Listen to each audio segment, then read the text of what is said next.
Well, I've come down to JJ Customs today to check if my HPI Racing RS4 Sport 3 Creators Edition kit has come in. And yes, it has. So let me get this home, where in this video I'm going to do a full unboxing of it, and at the same time I'm going to do most of the build I've got in mind for this car.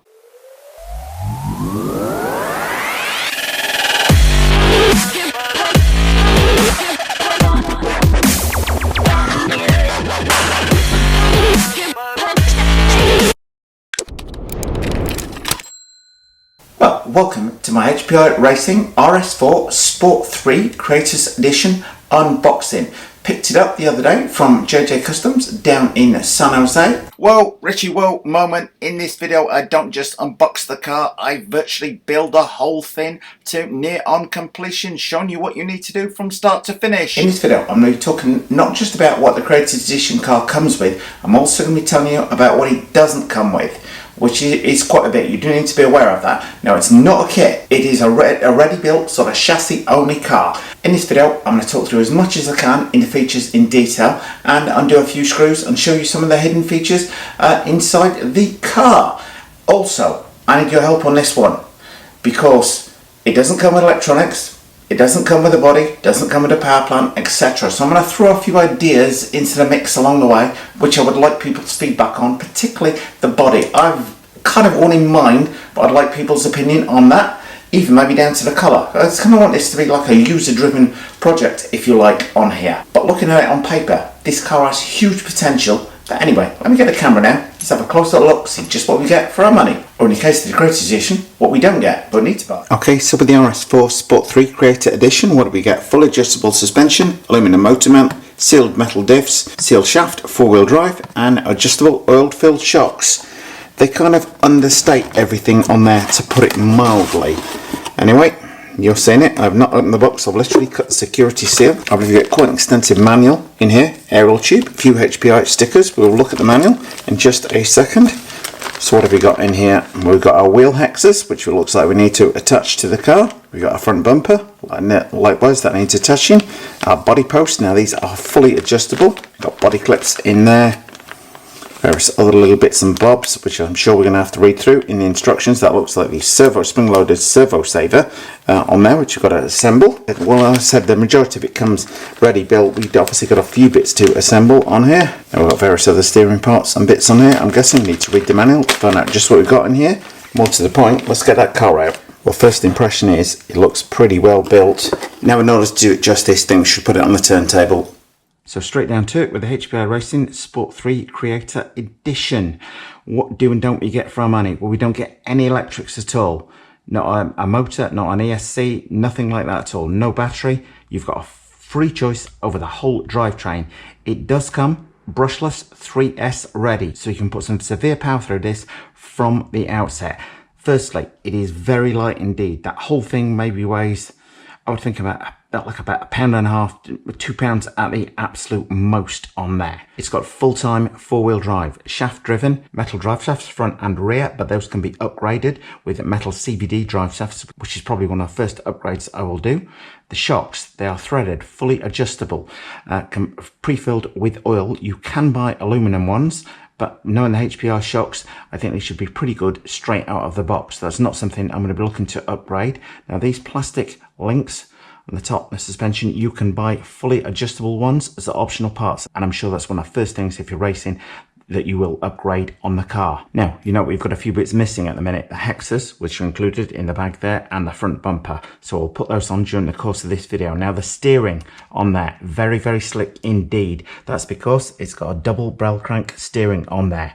Now you mentioned you could fit a variety of power plants in there. Not only that, it's a very decent sized battery tray, enabling you to fit a wide range of nickel metal hydride and LiPo batteries on there. I did mention just now it took a wide variety of batteries and power plants. It's 3S ready. I'm wanting this car to be like a fast road car, not a speed run car, so I want good low down to mid-range punch. So in terms of the power plant, have your say in the comment section what you think I should fit to the car. I've got two Castle motors out on the side here, 4600 kV, 5700 kV. I'm thinking both of those are overkill. I'm thinking it should be something in 3900, 4000 kV, maybe 4300 kV on that. As much as I love my Castle stuff, Castle Mamba X ESC and motor, it's going to set you back around about 220 bucks. Crazy to fit that to a car that is costing you just 139. So I'm thinking like a 50 buck special 60 amp ESC with maybe a 4300 kb motor from Amazon. Have your say in the comment section below the video, because I am interested as to what people would put in this if they were building one themselves. Anyway, let's get back to the car. Spin it round. Doesn't come with a front bumper because it's in that bag, so I'll fit this before the video is out. Likewise the hexas. Now, something that also caught my eye on the steering, if you look down here, you will see that what is the receiver box also acts as the servo mount with holes in there underneath. Very neat piece of design, that to my mind. So what's going in that waterproof receiver box? Well, I'm opting for one of these Dumbo 6-channel receivers, built-in gyro, yours for under 10 bucks from Banggood. You get the combination with the radio with one of these receivers included for $29, just a smidgen under $10 each for these receivers, making them ideal for fitting in cars like this. And it's got a built-in gyro which you can turn on or off or vary from that transmitter. Space there for our ESC, space here for our motor. You can actually move this backwards, the motor mounting bracket. So how does the motor mount, Rich? Well, you get this little plate here, and it looks fairly ordinary from the outside, and our motor is going to be attached to that, but turning it over, you will see it's a cam, and that cam locates inside of this housing. So by easing that bolt off, rotating it around, you're going to be able to move the pinion nearer or further away from the spur gear, and that is how you do it via that cam. Should be a neat little system, and once you tighten that bolt back up, it's going to lock the pinion exactly where you want, and it's going to stay there, fingers crossed. To my mind, that looks quite a neat system. Very different from the Traxxas one, where you've got that holes for the preset spaces, so you can use pretty much any pinion you like in here, but at the same time, very easy to adjust and very easy to lock in place. Now, another thing missing, pinion gear. This doesn't even come with a pinion. You do have spur gear contained within here there. How to get access to that? Simply undo these 6 screws on the bottom and slide the drive shaft. And it's very quick indeed to do that. Indeed, this is probably one of the easiest to work on RC cars I have ever come across. Well, very easy to get access to the drivetrain to change the spur gear. All you've got to do, take those 6 screws out and the whole thing is ready for you to simply slide the drivetrain out. Now you will notice it is locked in there by the bell crank steering at the front there. To undo that, just 2 screws to undo there. Slide that piece of plastic to the side and the whole thing will pull out of the way. Not sure what that bit of metal is there. Anybody any clues? Please post away in the comment section. If you like what you see today, don't forget to subscribe. Differentials, front and rear. They only have 4 screws holding them down. Now I'll quickly show you how to do this, as it's so easy, it is untrue. Well, I did mention the diffs were pretty easy to change. If you thought working on something like one of the Armour Granite cars was easy in terms of diff access, think again. 1, 2, 3, 4 screws removed, simple as that, nothing else on there at all.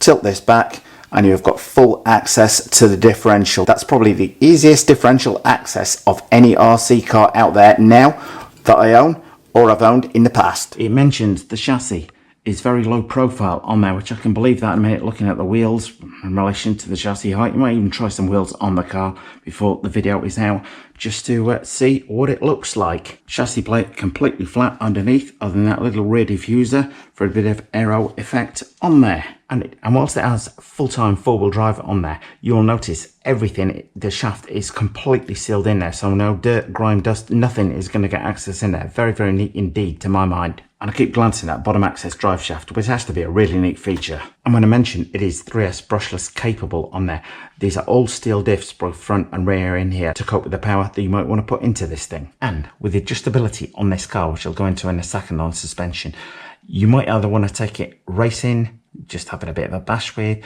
or even drifting.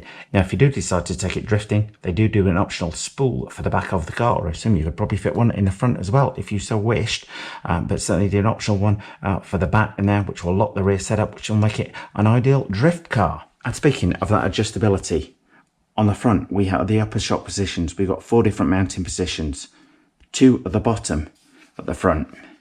At the rear we have 3 mounting positions at the bottom. At the top, at the rear, we have 4 mounting positions as well, just like the back. body posts, front and rear. Huge amount of adjustability in those. I will fit those on to show you in just a second. So this car can take a wide range of bodies. In terms of upgrade parts, I did mention the metal CVD drive shafts, which you can get, which was one of the options that I would highly recommend. They do aluminum dampers, but I'm going to see just how well I get on with these. I don't see any reason to upgrade straight out of the box on those. You can get carbon fibre shock towers, both front and rear, as options on there. And with it being a HPI racing car, you will be pleased to know these plastic links can be replaced all round with metal ones, giving you fully adjustable links in there, so you can tweak the car suspension to your heart's desire.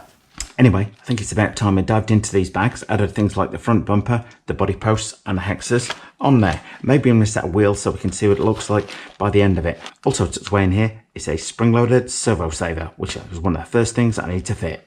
So what else do we get with the car? Well, we get a fairly comprehensive instruction manual, and that is probably an understatement, as I will show you in just a second. But briefly, what else we get? Various components for tuning the shock absorber, a few little plastic plates, which I have no idea what they're for at the minute, a couple of control arms on there, various steering related bits, aerial tube, mini toolkit and hex wrenches on there, body clips, hexers, which I'm going to fit on the car in just a second, our spring-loaded servo saver, not quite sure what these are, and our front bumper and body posts.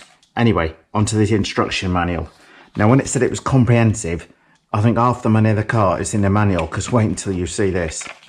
Talks about what you're going to need to fit to the car, battery, charger, electrics, everything on there. Tells you the exact servo size you need, 48mm by 19mm, and the height and the various heights of the thing as well. So you can't go wrong. So if you pick the wrong servo, don't blame HPI. 4x26mm rubber wheels, 200mm body shell. Any 200mm body shell will fit the car. Talks you through what tools you need. Okay, Rich, so what's the big deal? When you get on into the detail, this is like so detailed, it is ridiculous. Other manufacturers could learn from this. Shows you exactly how to fit the body posts, etc. on it, how to fit the motor. Moving on, as mentioned, the batteries, shows you when to use the battery spacer, all the fitting of wheels. I don't think I've seen a detailed instruction manual in this in quite some time. Motor and pinion gear maintenance on here. Shows you how to remove that drive shaft, which I will do in just a second. And the detail goes on and on and on, filling the old shocks. Another bit I'm keen to find out is how to put that spring-loaded servo saver together. Anyway, I'll start at the front and let's see how we get on. Well, the first thing I'm going to do is fit the front bumper and the body posts. The manual is very good, even has a full-size image of the screw you need, so you can't make any mistakes when fitting the screw. Okay, fitting the front bumper and the body posts fairly easy. All you've got to do is push the body post through and then screw these two screws in underneath. Now, in terms of adjusting the height, you can cut these down. Body post mounts, you've got 4 of these little plastic bits that go over the top here. Now they've got a hole through the undersides of them, so that is secured on by this clip here. Then when you put your body on over the top, you're just going to push another body clip through above that, and you can adjust these in 1mm increments, so it says according to the instruction manual. Anyway, taking a break from fitting the body posts on, going through the manual on here, check out the pinions. We got from 23 tooth through to 37 tooth on the pinion. Smaller being slower, larger being faster. That's a huge range there. Now, setting the height of the rear body posts, you simply push them through and take a pin, push that through there, that locks it in place. Then the upper mounts are simply the same as they were on the front, pushing the clips through there. So very, very easy indeed to get your posts ready to mount your body. Obviously you'd want to play around with those, cut them to height as required, dependent on what your body is, but they've got a huge amount of adjustment, particularly rear ones where you can drop them right down.